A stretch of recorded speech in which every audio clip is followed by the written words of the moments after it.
வணக்கம். அயோத்தியை மீட்ட அகில பாரத இந்து மகாசபா சார்பாக திருப்பூர் வடக்கு சட்டமன்ற தொகுதியில் சுயேட்சை வேட்பாளராக பாலகிருஷ்ணன் என்கின்ற வல்லபை பால நான் போட்டியிடுகிறேன். இழந்த ஆலயங்களை மீட்போம், இருக்கும் ஆலயங்களை காப்போம். அதற்காக ஹெல்மெட் சின்னத்தில் திருப்பூர் வடக்கு சட்டமன்ற தொகுதியில் வேட்பாளராக நிற்கும் எனக்கு வாக்களிக்குமாறு மிக தாழ்மையுடன் கேட்டுக்கொள்கிறேன். தொடர்ந்து இந்த தமிழக அரசு ஆண்டு முடித்த அரசும் இந்துக்களுக்கு விரோதமான செயல்களை செய்து கொண்டிருக்கிறது. குறிப்பாக இந்த 10 வருட காலத்தில் 1000க்கும் மேற்பட்ட இந்து ஆலயங்கள் இடிக்கப்பட்டுள்ளது.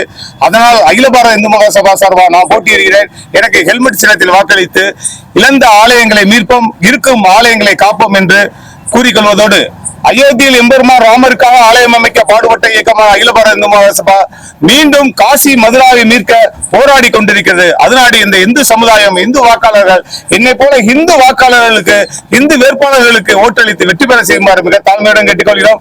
குறிப்பாக ஆண்ட அரசும் தமிழகத்தை ஆண்டு முடித்த அரசும் ஆண்டுகிட்டு இருக்கிற அரசும் இந்துக்களுக்கு கொடுத்தது அல்வா மட்டும்தான் அப்படின்னு சொல்லி இன்னைக்கு திருப்பூர் வடக்கு சட்டமன்ற தொகுதியில் ஃபுல்லாக எல்லா பேருக்கும் அல்வா கொடுத்து பிரச்சாரத்தை செய்து கொண்டிருக்கிறோம்.